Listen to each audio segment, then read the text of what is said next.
Class 9th के लिए आज हम पढ़ेंगे साइटोप्लाज्म। साइटोप्लाज्म क्या है? प्रोटोप्लाज्मिक मास है सेल से दूसरा, न्यूक्लियस अदर देन मतलब न्यूक्लियस, उसको बोलते हैं साइटोप्लाज्म। ये आउटसाइड तो न्यूक्लियस प्रेजेंट होता है और इनसाइड प्लाज्मा मेम्ब्रेन की। जैसे देखो ये सेल है और ये हो गया न्यूक्लियस, ये तो हो गई इसकी प्लाज्मा मेम्ब्रेन सेल की, ये हो गया अंदर न्यूक्लियस। तो जो इसके अंदर जो फ्लूइड फिल्ड होता है उसको बोलते हैं साइटोप्लाज्म। साइटोप्लाज्म क्या है? एक सेमी फ्लूइड मटेरियल है जो कि होमोजीनियस कॉलाइडियल या ग्राउंड सब्सटेंस से मिलकर बनता है, उसको बोलते हैं साइटोप्लाज्मिक मैट्रिक्स या सिस्टोल। ये स्ट्रीमिंग मूवमेंट शो करता है जिसको बोलते हैं साइक्लोसिस। यूकैरियोटिक सेल में जो साइटोप्लाज्म है वो वैरायटी ऑफ स्ट्रक्चर में सस्पेंडेड होता है, तो लेकिन दो स्ट्रक्चर्स में मेनली इसको डिस्टिंग्विश किया गया है, organelles that are living and inclusion that are non living. तो हम ऑर्गेनेलीज की बात करेंगे। ऑर्गेनेलीज जो लिविंग वाले होते हैं उनको बोलते हैं लिविंग या प्रोटोप्लाज्मिक स्ट्रक्चर्स। ये परफॉर्म करते हैं स्पेसिफिक फंक्शन मेटाबॉलिक एक्टिविटीज़ में सेल के, और मेनली ये इनको हम लाइट माइक्रोस्कोप के अंडर में देख सकते हैं, जैसे कि mitochondria, Golgi bodies, Golgi apparatus भी बोलते हैं उसको, प्लास्टेड्स हो गए, सेंट्रोसोम हो गए, वैक्यूल्स हो गए। कुछ ऑर्गेनेलीज जो है इलेक्ट्रॉन माइक्रोस्कोप में विजिबल होते हैं, जैसे कि एंडोप्लाज्मिक रेटिकुलम, राइबोसोम्स, लाइजोसोम्स, पेरोक्सियोम्स और माइक्रोफिलामेंट्स। जितने भी सेल ऑर्गेनेलीज हैं वो किसी ना किसी मेम्ब्रेन से बाउंड होते हैं, लेकिन कुछ विदाउट मेम्ब्रेन भी होते हैं। सेकंड बात करते हैं इंक्लूजन, जिनको बोलते हैं नॉन लिविंग।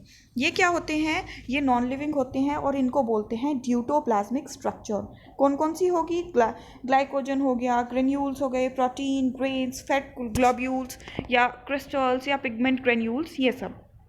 तो साइटोप्लाज्म क्या है? बहुत सारे glucose, amino acids, vitamin, enzymes, इन सब को क्या करेगा? स्टोर करके रखेगा। दूसरा, जितनी भी मेटाबॉलिक एक्टिविटीज़ होंगी वो साइटोप्लाज्म में ही होती हैं। अब हम बात करते हैं next topic, that is endoplasmic reticulum. Endoplasmic reticulum जो है ये पाया जाता है यूकैरियोटिक सेल में। किसको छोड़ के? सिर्फ रेड ब्लड सेल्स को छोड़ के। और लैक करता है ये प्रोकैरियोटिक सेल में भी नहीं होता, मतलब ना तो प्रोकैरियोटिक सेल में होगा और ना ही रेड ब्लड सेल्स में होता है। ठीक है। It also lacks in prokaryotic cell. It occur as a membrane network enclosing fluid-like filled lumen. ठीक, ये कम्युनिकेट करता है प्लाज्मा मेम्ब्रेन और न्यूक्लियर मेम्ब्रेन, मतलब ये बीच का काम करेगा। देखो ये प्लाज्मा मेम्ब्रेन ये एंट्री का अलाउ करेगी, और मतलब किसी भी मटेरियल की, ये न्यूक्लियस हो गया, तो ये एंडोप्लाज्मिक रेटिकुलम यहाँ पे अटैच होता है इसमें।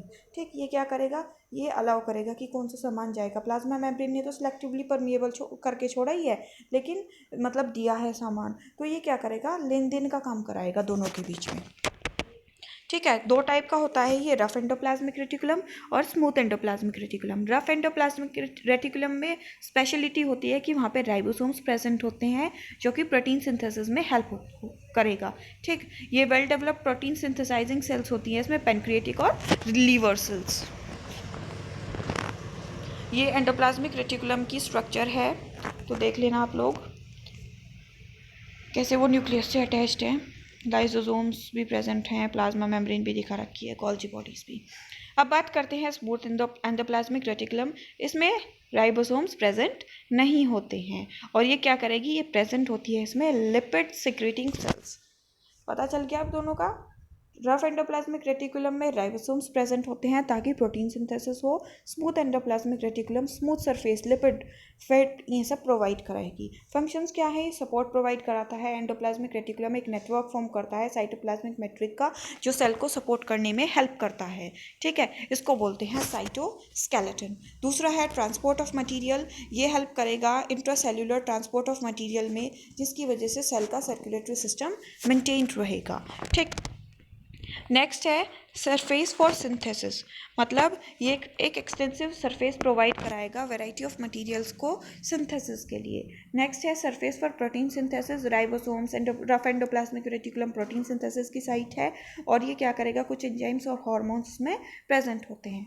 लिपिड सिंथेसिस, जो स्मूथ एंडोप्लाज्मिक रेटिकुलम है वो हेल्प करेगा लिपिड सिंथेसिस में। ठीक, जिसको बोलते हैं मेम्ब्रेन बायोजेनेसिस।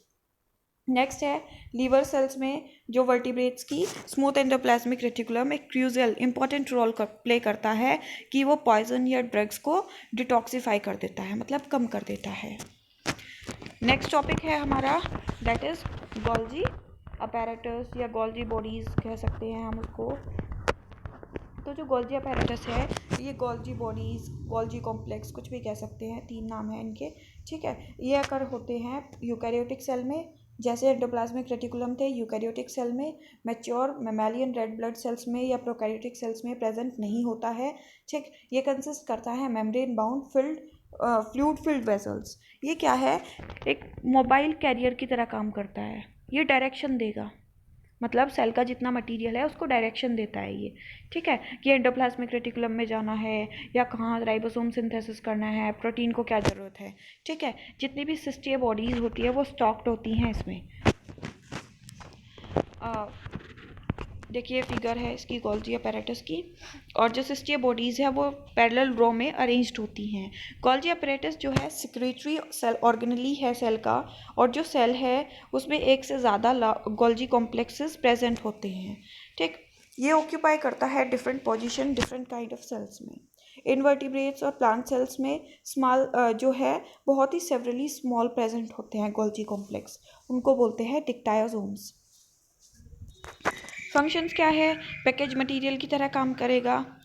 अभी बताया था ना कि वो कि एंडोप्लाज्मिक रेटिकुलम क्या डिस्पैच करेगा, या प्लाज्मा मेम्ब्रेन लाइसोसोम्स का फंक्शन क्या होगा, एक्स्ट्रा सेलुलर टारगेट्स क्या होंगे, उन सब में हेल्प करेगा। सेल प्लेट की फॉर्मेशन में, मतलब सेल डिवीजन में हेल्प करेगा। इन्वॉल्व होगा कि लाइसोसोम्स और पेरोक्सियोम्स अपना काम कैसे कर रहे हैं, या उनका सिंथेसिस फॉर्मेशन कैसे हो रहा है।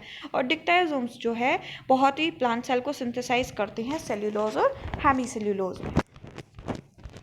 होमवर्क, फर्स्ट क्वेश्चन है अदर नेम बताना सिस्टोल का। Name any 2 living and non living components of the cytoplasm, बता सकते हो।